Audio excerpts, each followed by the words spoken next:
Today we'll continue speaking from where we left off yesterday, discussing the business of chati, or birth.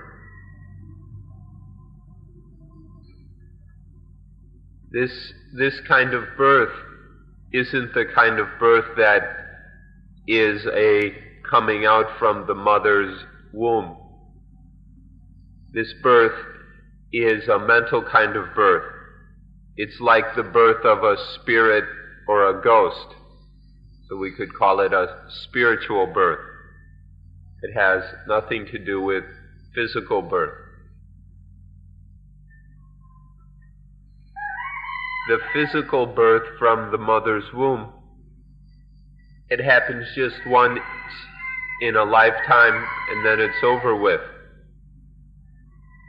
But this kind of mental rebirth can happen many, many times, even in a single day. This is why we say that when there is craving, tanha, then there will be birth, this kind of mental or spiritual birth. Every time there is tanha, there will be birth. We say that we are born out of tanha, born out of craving. We could also just as well say born from attachment, from upadana, or born from bhava, from existence.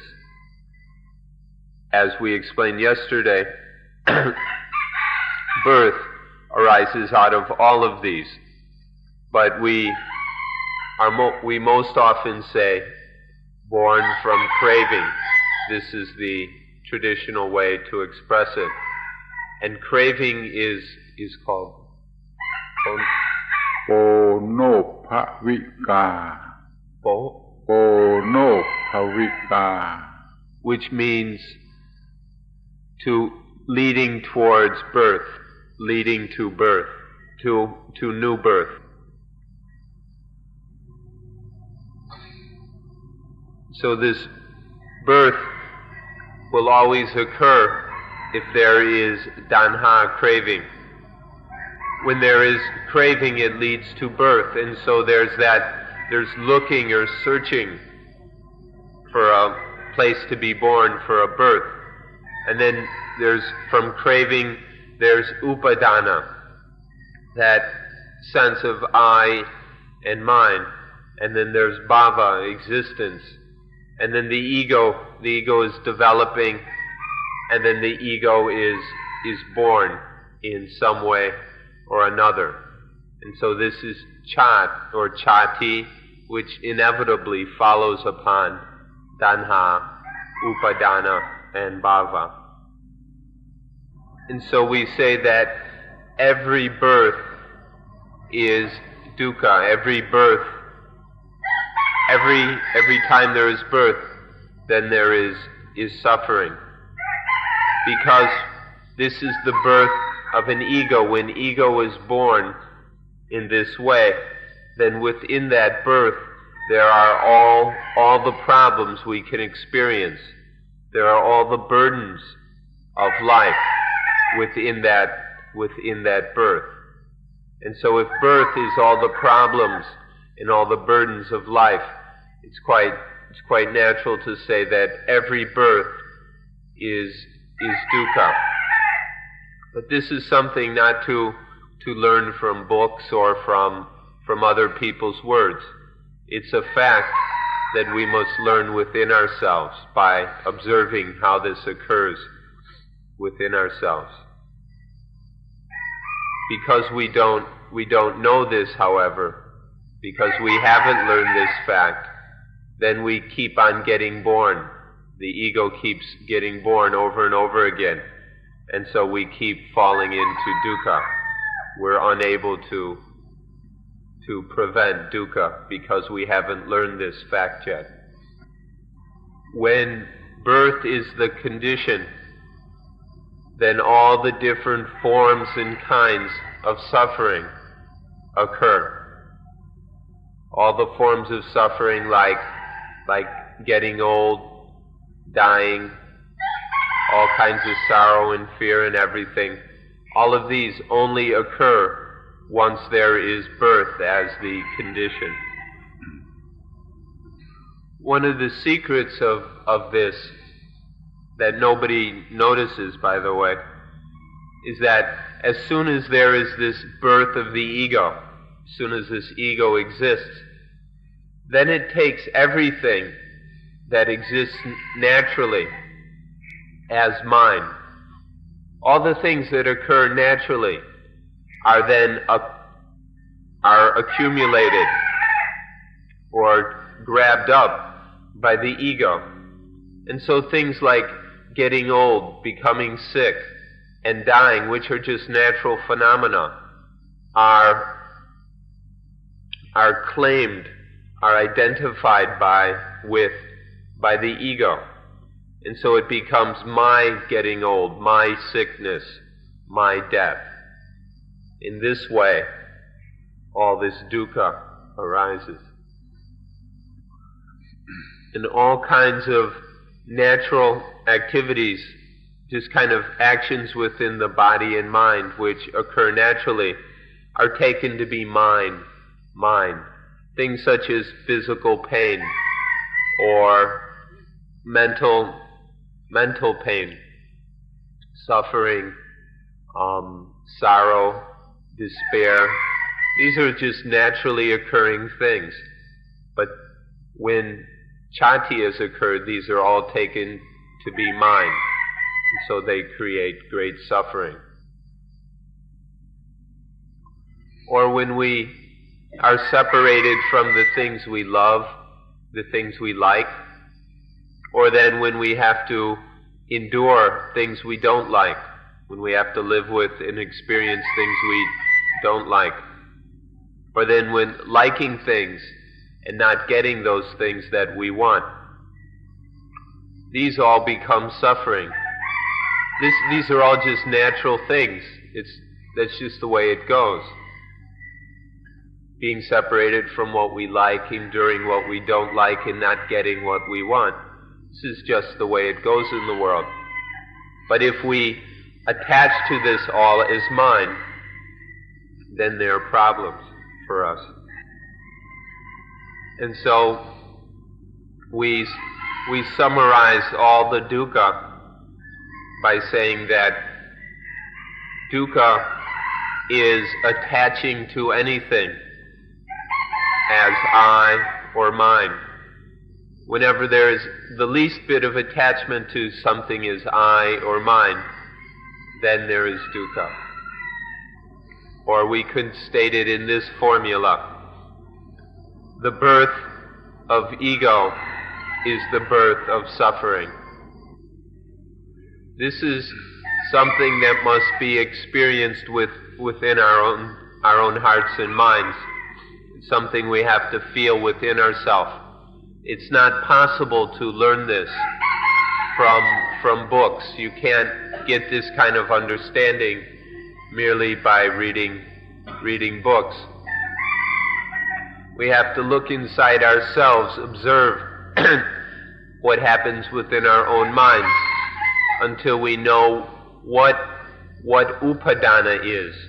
What is this thing, attachment? And then what is bhava, existence?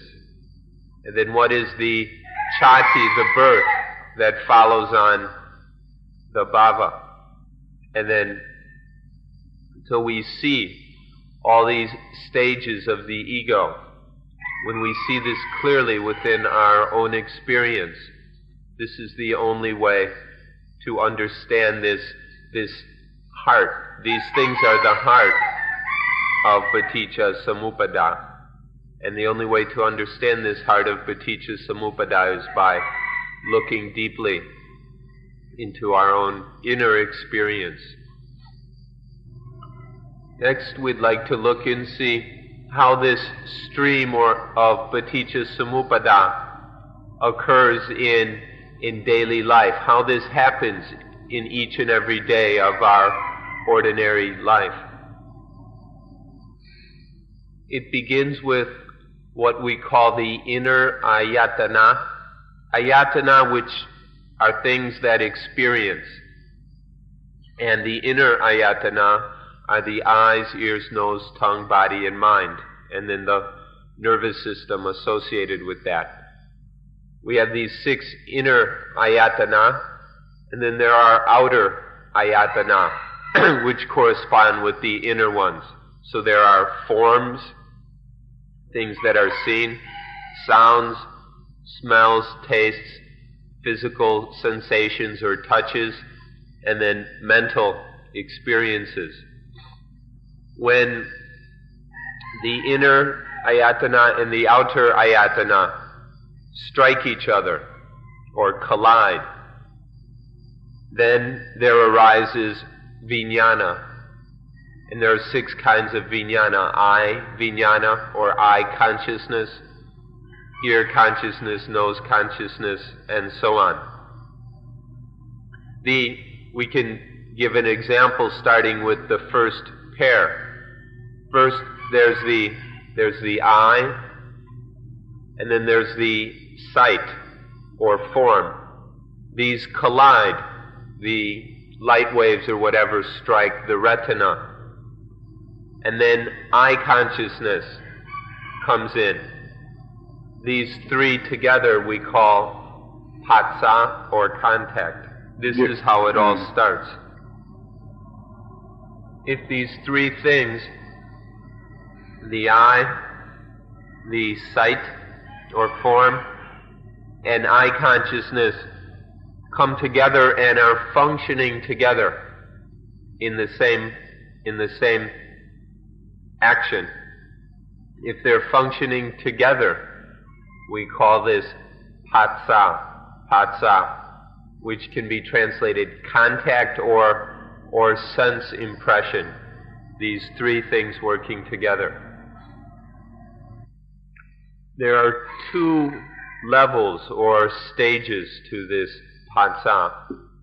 The first is when there is just the basic physical contact between the eye and the object, and so seeing takes place, and we can see the shape, the form, the color, and everything.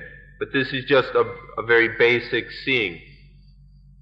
This kind of paticca we can just call mere contact or pure just contact. But as soon as that occurs, then the second paticca can come in immediately. This is when the mind arises and knows the meaning of that whatever is being seen, the mind knows the meaning, knows what to call it, can label it or whatever. The second time we could call sense impression. So we have these 2 stages of paticca which occur throughout our daily experience. The first is just the basic level of knowing the shape, the color, the physical dimensions and qualities of the experience. And then second is when the mind kicks in, especially mind consciousness, mano vijnana. Mind consciousness comes in and sees the meaning, understands what to call this thing. And this is when there is full contact, where this experience now has meaning for the mind. These are the 2 levels of paticca or contact. One is an external kind of contact, and then one is where it has fully made contact, has fully impressed the mind. And however it is with the eyes, as we've just described, contact through the other sense doors, the ears, the nose, the tongue, the body, and the mind sense, work in exactly the same way. All the senses work in the same basic way, which we're describing using the example of the eye. Then, if mindfulness and wisdom are lacking, this contact will take place within ignorance, or under the power of not knowing. And so when contact takes place with ignorance, then it's a foolish kind of contact, because mindfulness did not bring wisdom to the experience. Now, Paticca is the condition for Vedana, for feeling. When the contact is stupid because of the lack of wisdom, then the feeling will also be foolish. So, foolish contact, ignorant contact, leads to feeling which is ignorant and foolish. This is what is the standard situation in our lives, because we've never understood what's taking place. So most of the vast majority of contacts and feelings which arise are foolish. And then feeling is the condition, leads to tanha, craving. When feeling is foolish, when there's this stupid feeling, it's inevitable that desire will be stupid as well. And this foolish desire we call craving. So from the foolish paticca, there's foolish feeling, and then we have craving, which is a stupid desire in one form or another. And then craving leads to attachment. When there's this stupid desire, then it leads to attachment, to foolish attachment, clinging to things foolishly. This is very important, this point right here, how because there is this blind, stupid desire, it conditions, it brings up, it causes upadana, blind or foolish attachment. When contact is stupid,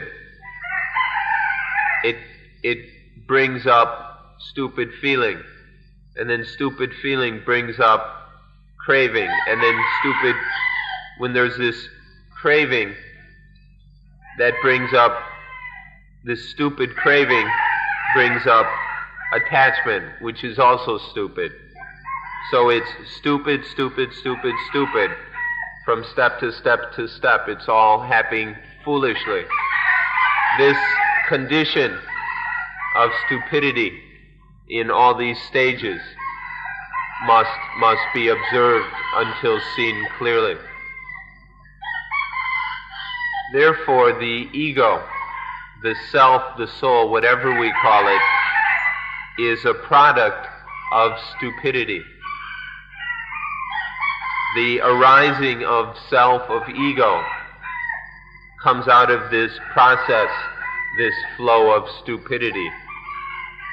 This is a very important point to be noticed and understood, that what we take to be self or ego is merely a product arising out of foolishness. Then from this upadana's concept of I in mind, then there is bhava, existence. The ego now exists in the mind. It's established in the mind. We call this bhava. And that leads to chati, birth. Once the concept of I is established in the mind, then it is born complete.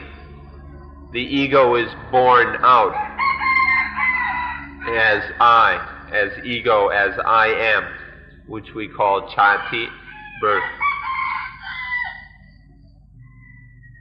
Once there is this stupid ego, it takes everything, this stupidity of ego takes everything that makes contact with the mind, whether through the eyes, ears, nose, tongue, body, or whatever. All these things that come in, the mind clings to them, grabs them as mine, mine, mine. So we could say that because of ego, the mind takes the whole world as mine and then sticks it on its head. And with all this, with the whole world stuck on its head, ego is full of problems. Having this world carried around on the head is a great burden. This is the flow of Paticca Samuppada.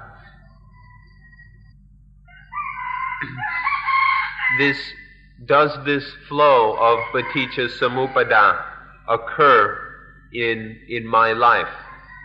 Does this flow occur in our daily lives? If you don't see this occurring within your own life, then you have yet to see Paticca Samuppada, and you don't understand Paticca Samuppada at all. If one hasn't seen it occurring within one's own daily experience, then one has yet to understand it. But once one begins to see these conditions unfolding, this flow unfolding in our normal living, our normal experience, then we begin to understand it. This is something to be observed directly through one's personal inner experience. If you observe this, if you really see this in your own experience, then you'll know that it's true. And you'll know that what the Buddha said is true when he said that suffering does not occur because of actions in past lives, or that suffering is not caused by Ishvara or God. You'll understand that suffering only occurs because of stupidity regarding the flow of Paticca Samuppada, because of acting wrongly regarding the flow of Paticca Samuppada. This is the only way that dukkha arises. You can see this for yourself. And so our duty then is to regulate or control the flow of Paticca Samuppada so that suffering doesn't occur. How can we manage, or how do we deal with this Paticca Samuppada so that we prevent the arising of stupidity and suffering? This is our duty, and this is the question now that we're faced with. How to prevent the arising of dukkha. In the Pali language, they use the word how to block or how to dam the flow of Paticca Samuppada. The meaning is how to control it so this flow is within our own grip, so that we've got control over it, how to regulate it so that it's within our own power. In particular, we'll use mindfulness or sati to block the flow of Paticca Samuppada. We'll use mindfulness. The mindfulness that has been developed through practicing anapanasati.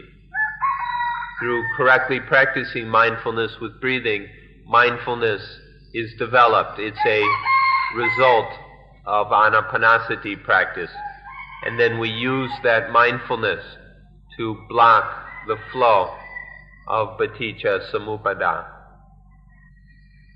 The point or the moment where it's most important to use mindfulness to block the flow of Paticca Samuppada is the moment or the thing that we called phassa, contact, as we've already explained.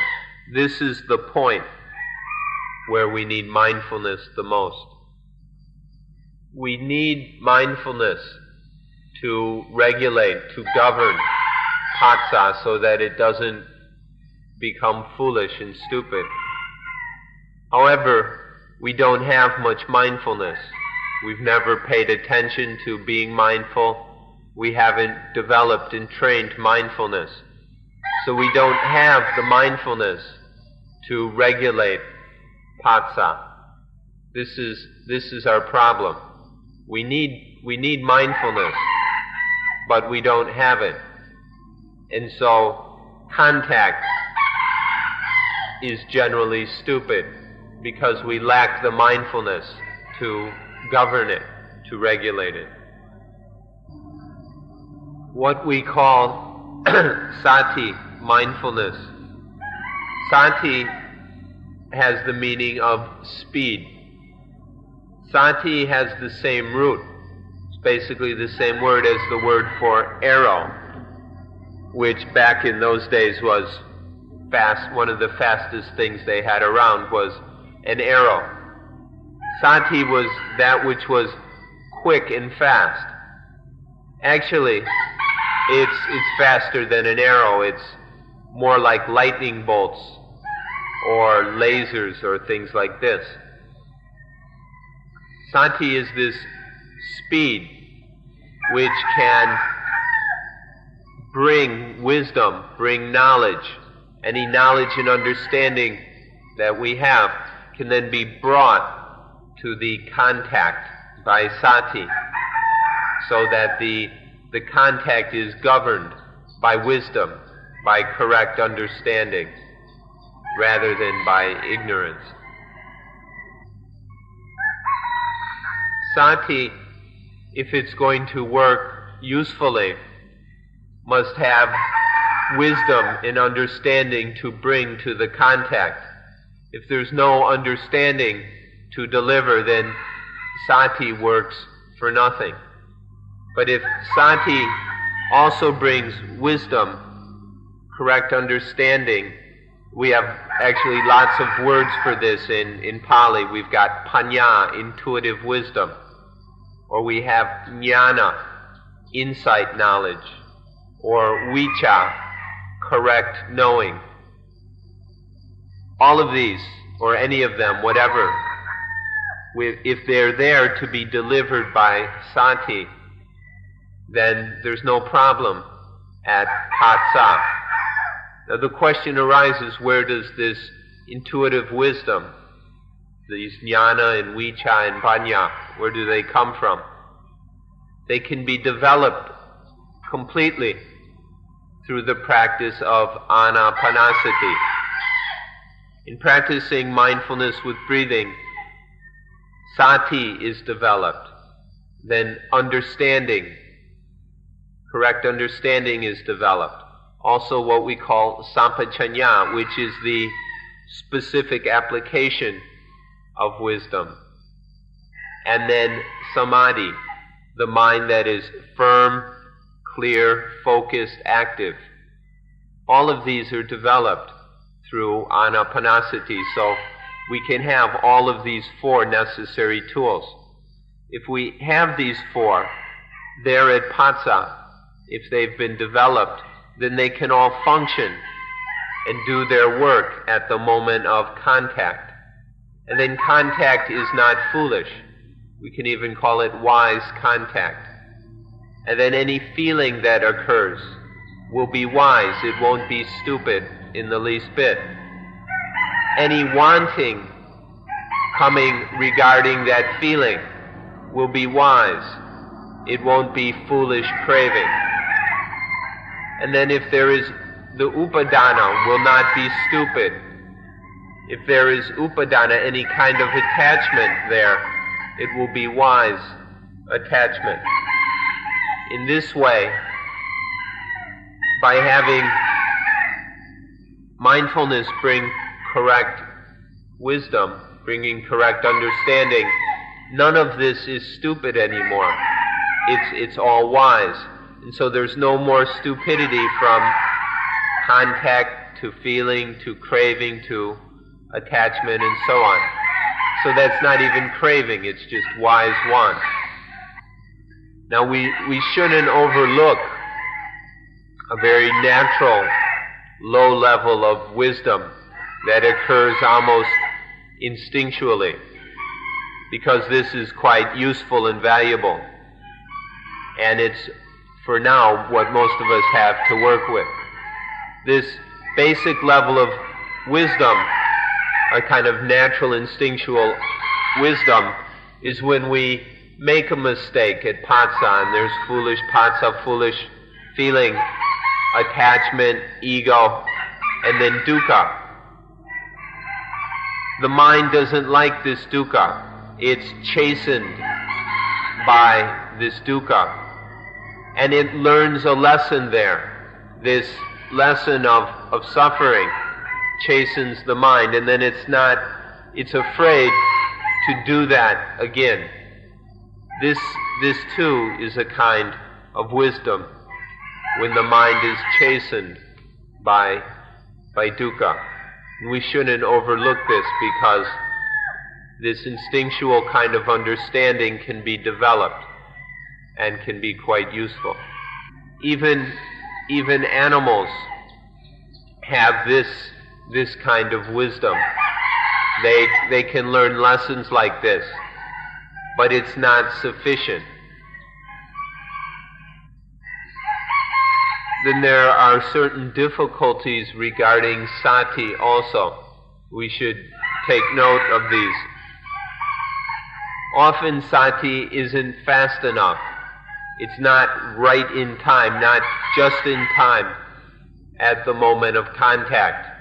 It comes in a little too late, or sometimes even a few days too late. And so sati needs to be developed so that it's fast enough to be just in time when it's needed.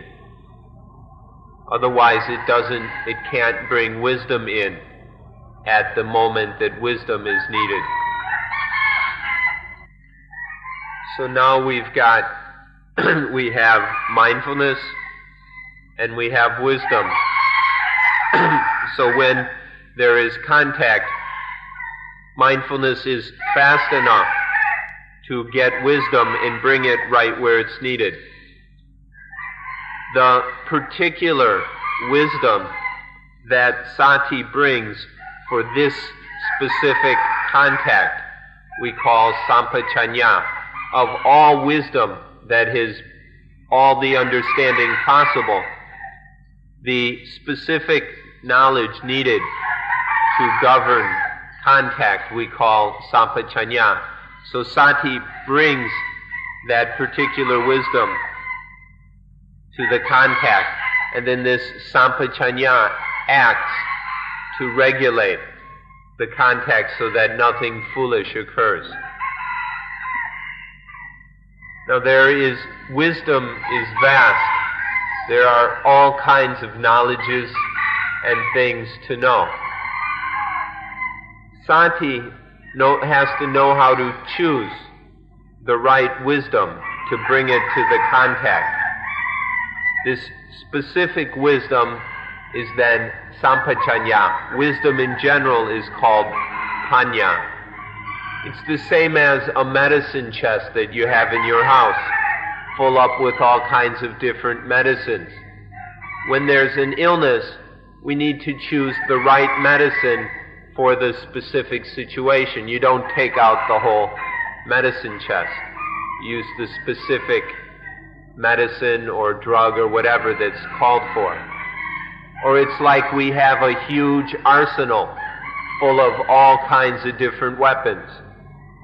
But we need to choose the right weapon to destroy this particular enemy.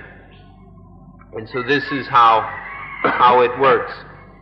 Sati has to be trained so that it's not only quick enough to bring wisdom, but also Sati has to know how to choose the right knowledge, the right wisdom for this particular situation. There are many, many different kinds of cases that Sati must deal with, and it needs to bring the correct wisdom to deal with this specific case. And that wisdom is called sampachanya. We're not sure if it's amusing or pitiful that people these days have got so much knowledge and so much wisdom because of modern education, modern communications. People are so full up with wisdom and knowledge that it's become tangled and confused.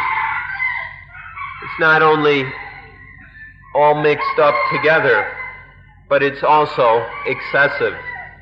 People have got often too much knowledge. And so mindfulness is unable to choose the right kind of knowledge. You can't find the knowledge it needs in all that mess that most of us have got. This is the result of the kind of education we now have.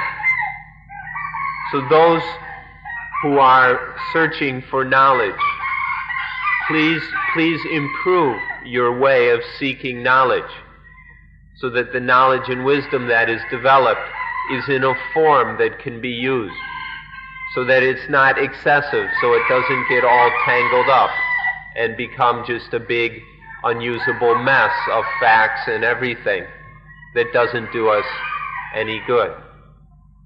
So please straighten out this situation.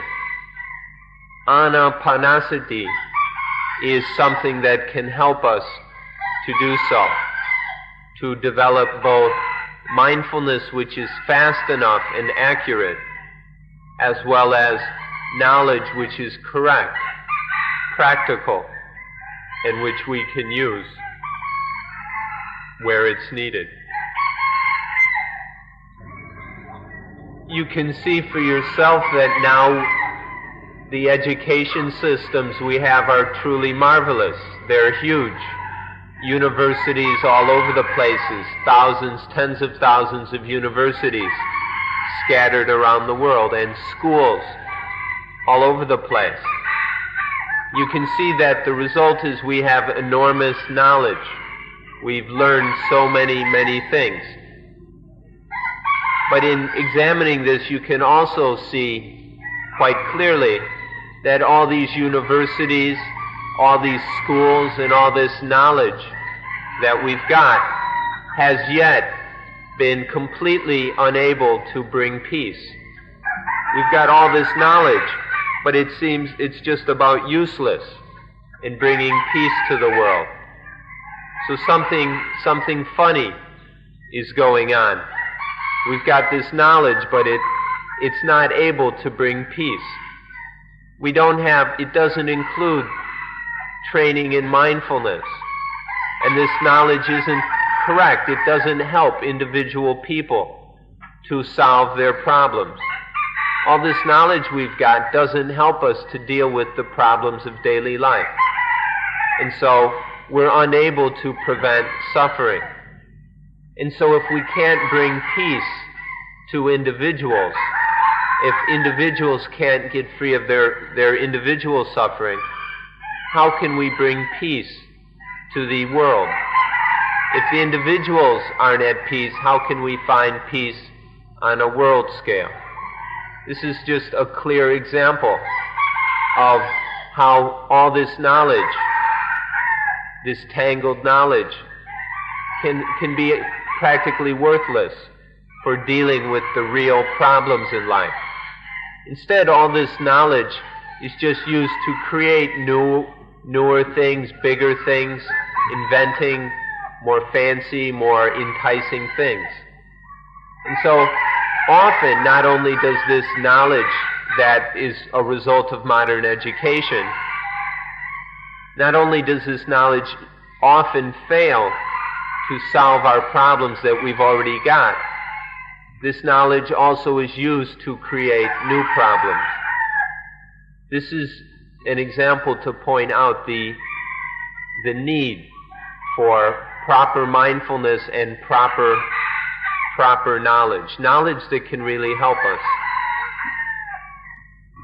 If there is mindfulness, correct knowledge, wisdom, understanding, then we can govern, we can regulate Paticca, we can control it so that no suffering arises.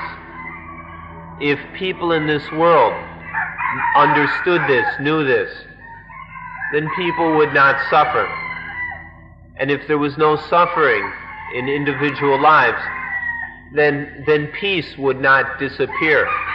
Peace would be right there in these lives that are free of suffering. In this way, world peace is simple. We can have complete world peace through individual people having enough mindfulness and proper wisdom in order to regulate, control Paticca. But nowadays, we don't have the wisdom, we don't have the mindfulness, we don't have the sampajanya, and so there's no peace in the world, and things are even getting worse. So this shows the importance of training in developing, finding this mindfulness which is fast enough and wisdom which is proper to deal with the specific cases that occur in our daily lives. This point is so important that we can say if one can control Paticca, then we can control the world. You can have power over the entire world just by controlling Paticca. If we can keep Paticca under control, then anything in the world that comes and makes contact will not have the power to cause suffering. No dukkha will arise out of those Paticca, so the world is within our control. This is a very marvelous thing which requires our interest. We must have vicca, which is knowing correctly, proper knowledge. This is the opposite of the avicca or ignorance we mentioned before. Vicca is to know things correctly, to know what needs to be known properly. This must be a subjective knowledge or intuitive knowledge, an inner knowledge. In Pali we have the word santitiko, which means to see clearly and know distinctly, know directly inside. To see clearly and know directly inside the truth of the way of how things are. If knowledge is santitiko, then it is truly vicca, correct knowledge, right knowing, which is what we're in need of. This word vicca or vicca, V-I-J-J-A, is an excellent word. The word vi, or the particle vi, means clearly, directly, and cha means to know. So vicca simply means to know clearly, know directly, know immediately within. This vicca is what is the goal of Buddhism. This is what Buddhists are looking for, are practicing for, to have vicca, the correct knowledge which can stop the flow of Paticca Samuppada, the direct inner understanding which is right there at contact, so that nothing foolish arises. But now all we've got is avijja, not knowing. Or we've got knowledge which is incorrect, it's not clear. Or we've got knowledge which isn't direct, it's merely second-hand. So if all we have is incorrect or not knowing, then we're helpless. We can't stop the flow of Paticca Samuppada. So vicca is something that is incredibly important, absolutely necessary if human life is to be at peace. Vicca is like day.